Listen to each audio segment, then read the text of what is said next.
Assalamualaikum warahmatullahi wabarakatuh.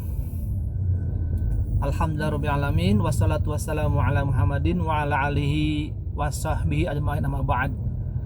Teman-teman yang berbahagia, para pemirsa yang saya muliakan, hari ini kita akan coba bahas ringan tentang permintaan dan penawaran. Kita mulai dulu dari permintaan, ya.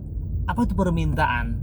Itu sejumlah barang yang ingin dibeli oleh individu atau masyarakat pada tingkat faktor tertentu, ya. Kira-kira apa yang dominan atau memiliki pengaruh yang cukup besar ya dalam mempengaruhi permintaan sebuah barang ataupun jasa? Yang pertama adalah harga barang yang bersangkutan, ya.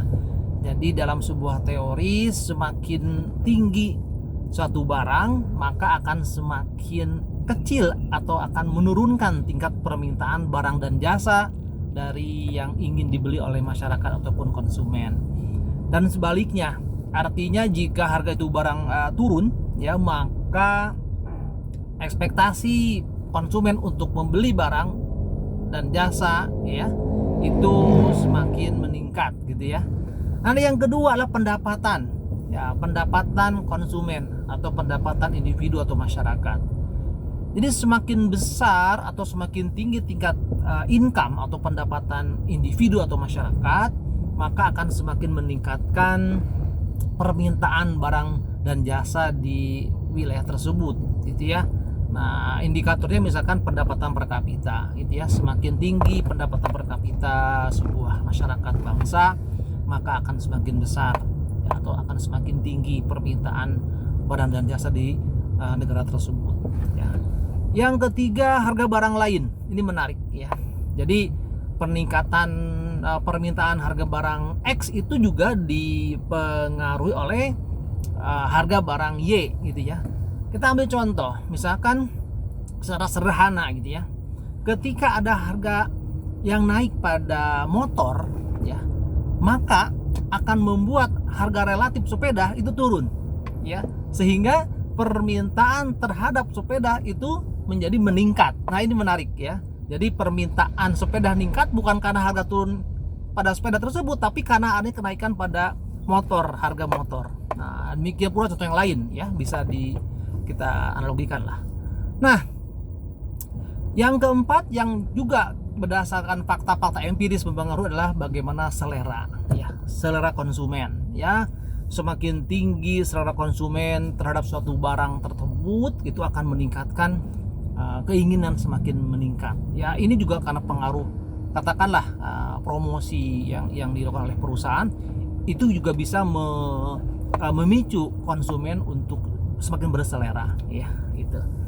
Nah, adapun pergeseran kurva permintaan itu dipengaruhi oleh faktor-faktor non harga tadi, income, gitu ya, selera, gitu ya, termasuk populasi, ya.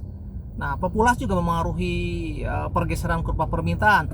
Artinya populasi yang semakin bertambah, ya, itu juga akan semakin meningkatkan permintaan barang dan jasa, gitu ya. Sehingga kurva demand itu bergeser ke kanan dan sebaliknya, ya. Segala penurunan, gitu ya, pada pergeseran kurva permintaan ke sebelah kiri itu karena adanya pengaruh-pengaruh pada non harga. Misalkan tadi pada selera, pada populasi, ya, kemudian pada harga barang lain, gitu ya, dan lain sebagainya. Nah, teman-teman yang saya banggakan, kita ingin cek sekarang tentang bagaimana memengaruhi ataupun kita ingin membahas tentang apa itu penawaran, ya. Penawaran artinya sejumlah barang yang rela untuk dijual oleh produsen pada tingkat faktor tertentu, ya. Nah, apa kira-kira yang memengaruhi penawaran, ya? Yang pertama jelas harga barang yang bersangkutan. Begini, ketika ada kenaikan harga barang dan jasa, maka akan semakin meningkatkan ekspektasi produsen untuk menjual barang semakin banyak, gitu ya. Karena ada harapan profit yang semakin besar. Ingat asumsi ceteris paribus, tidak ada perubahan pada faktor-faktor lain, ya. Nah, harga naik, maka dengan ekspektasi ada kemungkinan laba yang semakin meningkat, maka produsen semakin bersemangat, ya, untuk menjual semakin banyak. Nah, kemudian yang kedua yang tidak kalah penting adalah teknologi, ya.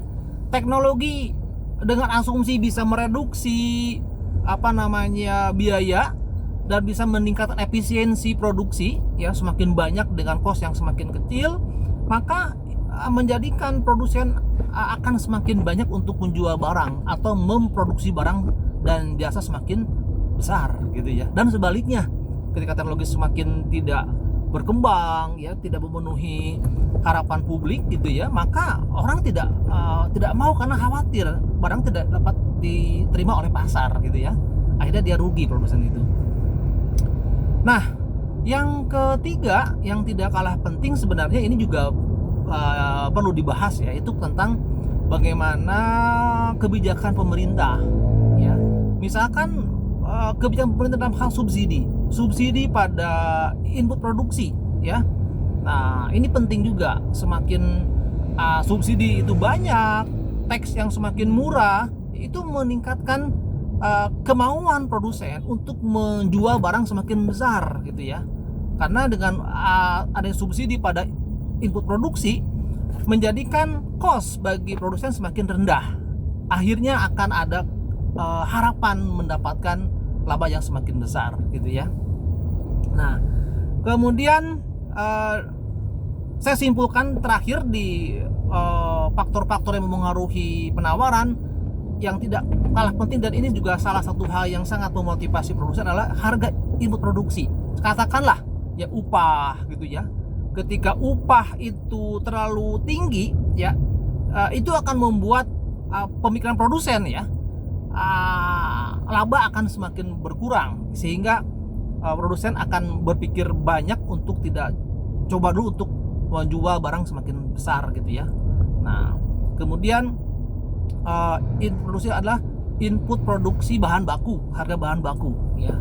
Nah, ketika ada inflasi ya, itu membuat produsen untuk mengurangi outputnya, karena lagi-lagi produsen itu punya satu pemikiran bagaimana bisa meningkatkan laba. Ketika harga naik sementara harga jual tidak berubah, maka akan membuat potensi dia untuk untung itu sedikit, akhirnya dia kurangin jumlah outputnya ya. Jadi demikian kira-kira yang bisa saya sampaikan, semoga bermanfaat. Wassalamualaikum warahmatullahi wabarakatuh.